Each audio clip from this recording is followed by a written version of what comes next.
Joan Chen is a distinguished Chinese-American actress and film director with a career spanning from the mid-1970s to the present.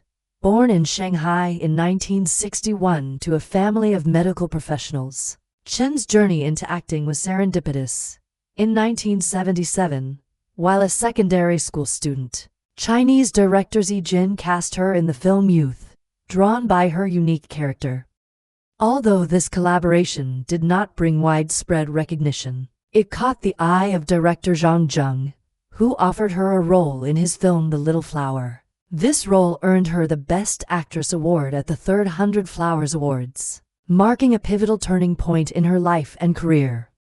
In the film, Xiu Xiu is a young girl sold by her poor family and subsequently adopted by a woodworker, who renames her Gu. Joan Chen stars as Dong Hongwo, a child from a revolutionary family, is sent to live with the Zhao family, and she takes Xiao's name. Many years later, while searching for her brother, who joins the Liberation Army, the new Xiao comes across a medical team led by Dr. Zhou, who is in fact her biological mother. Zhou is deeply sympathetic towards Xiao's plight and takes her in as her own adoptive daughter. Meanwhile, Gu grows up to become a remarkable guerrilla heroine. During one of her missions, she is entrusted with the task of escorting a critically injured Yongsheng, carries her own brother on the stretcher. The mystery surrounding the true identity of Xiu Xiu is finally revealed. When Gu talks with her adoptive father, the three siblings are finally reunited. Despite her growing success after the film, she left her acting career in 1981 to study in the US, trading fame for new beginnings and broader opportunities for personal and professional growth.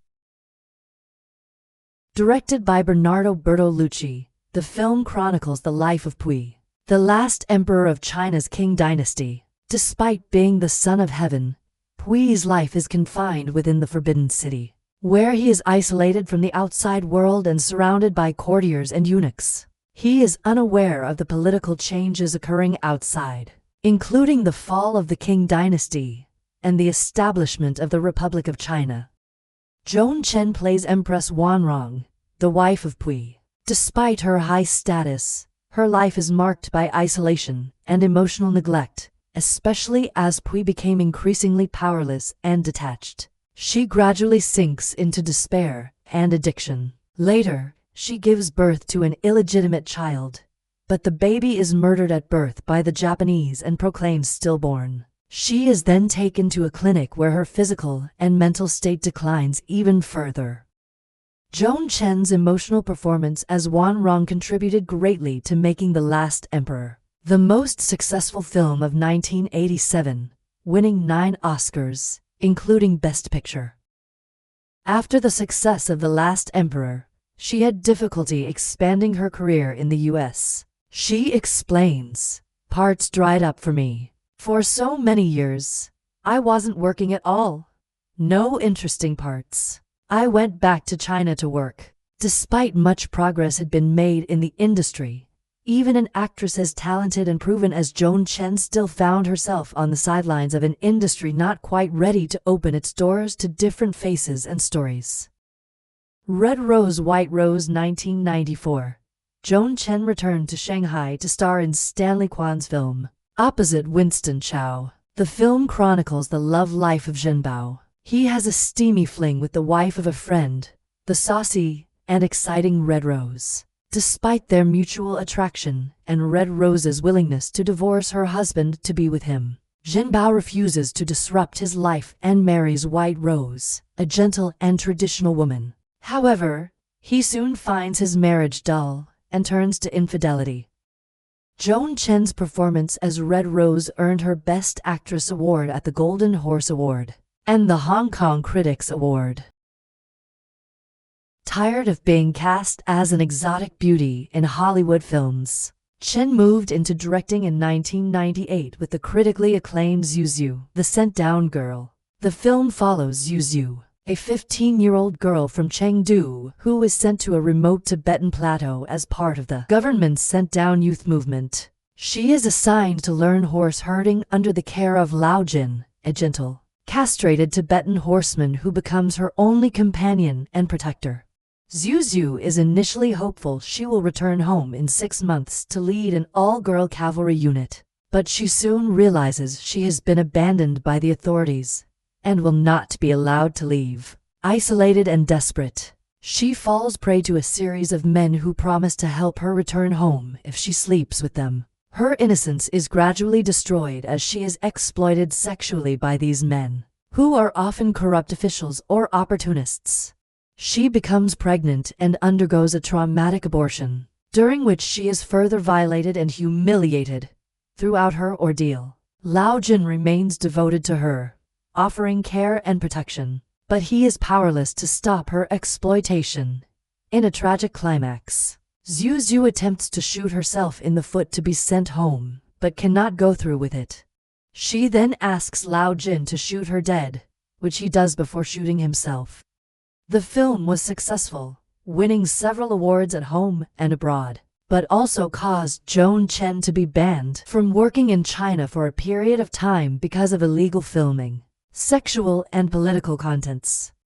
In 2000, she directed the next film, Autumn in New York, starring Richard Gere and Winona Ryder. The story follows the age-gap love between Will and Charlotte. They meet at Will's restaurant during Charlotte's birthday celebration. Her grandmother introduces him to her. Will learns that Charlotte is the daughter of his late ex-girlfriend. Despite their significant age difference and Will's usual reluctance to commit, the two develop a complicated relationship.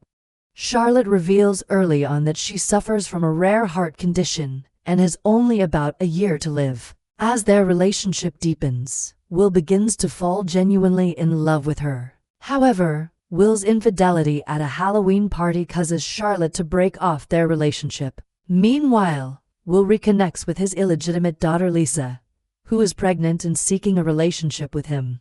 Eventually, Charlotte forgives Will, and they reunite, but her health deteriorates. Will desperately searches for a specialist to perform a risky surgery to save her life. The surgery ultimately fails, and Charlotte dies. The film closes with Will holding his newborn grandson on a boat in Central Park, symbolizing hope and continuity amid loss. In the middle of the 2000s, Joan Chen made a comeback in acting and began to work intensely, alternating between English and Chinese language roles. In 2004, Joan Chen starred in the Asian American comedy Saving Face. She played Wei Lan, the widowed mother of Will. Wei Lan discovers she's pregnant again at 48. When she's kicked out of her own parents' home, Wei Lan moves in with Will, who has yet to share with her mother that she's queer and in a relationship with a woman. Will later comes out to Wei Lan, who initially reacts with denial and shame. Both women navigate their personal challenges, with Will gaining confidence to live openly and Wei Lan eventually embracing her own independence and love. The film culminates in a wedding scene where Will stops Wei Lan's arranged marriage, and later Will publicly reconciles with her lover Vivian. In 2007, Chen was acclaimed for her performance in Tony Ayres' drama The Home Song Stories. She portrayed Rose, a glamorous and unstable Chinese nightclub singer who marries an Australian sailor, Bill, and migrates to Melbourne with her two young children, Tom and May. The marriage quickly dissolves, and Rose struggles to establish a stable life in a foreign country. Rose moves back in with Bill and his disapproving mother, which leads to tension and conflict. When Bill is away at sea, Rose begins an affair with Joe, a much younger illegal Chinese immigrant and restaurant cook. This relationship causes further family strife, especially when Joe develops a close friendship with Rose's daughter May, which Rose misinterprets as a threat. The family's fragile bonds are tested by jealousy, mental health struggles, and violence, including suicide attempts by both Rose and May. The film is narrated by Tom as an adult, reflecting on his painful childhood and his complex feelings toward his mother. The 8-year-old Tom wakes up early in the morning to see the light to the backyard shed on and enters to find that Rose has hanged herself. Although she does not die initially, Bill receives a phone call later on confirming her death. The epilogue to the film shows the adult Tom and his sister May, with her family returning to Bill's home. The performance earned Joan Chen multiple awards, including the Australian Film Institute Award for Best Actress and the Golden Horse Award for Best Leading Actress. In 2007, she co-starred into other acclaimed films, Ang Lee's Lust Caution, opposite Tony Leung Chiu-wai, and Zhang Wen's The Sun Also Rises, opposite Anthony Wong Shou-seng, for which she received the Asian Film Award for Best Supporting Actress. At age 63, Joan Chen is finally getting the rapturous response from Hollywood that she deserves. This time, for her warm, vulnerable performance in the Sundance breakout hit, Didi. The film is Sean Wang's semi-autobiographical about a 13-year-old boy coming of age during the summer of 2008. The protagonist Chris Wong struggles with typical adolescent challenges, including awkwardness, internalized racism, and strained family relationships. He uses social media platforms like AIM and Facebook to escape his underwhelming childhood and connect with others, including his crush. However, his attempts at friendship and romance are complicated by his insecurities and cultural identity issues. At home, Chris lives with his demanding Taiwanese immigrant mother Chengxing, his older sister Vivian who is about to leave for college, and his critical grandmother Nai Nai. His father works in Taiwan and is mostly absent. Chris's relationship with his mother is tense, marked by misunderstandings and emotional outbursts, but ultimately underpinned by love and sacrifice. Didi premiered at the 2024 Sundance Film Festival, winning the Audience Award and the Special Jury Award for Ensemble. It has been praised for its authentic portrayal of immigrant family life and the complexities of growing up caught between cultures. Joan Chen plays Chengxing, Chris's mother. Her character is a hard-working Taiwanese immigrant who dreams of being a painter, but has had to settle for a more ordinary life to support her family. Chengxing is a loving but demanding mother who struggles to balance her cultural expectations with the realities of raising children in America.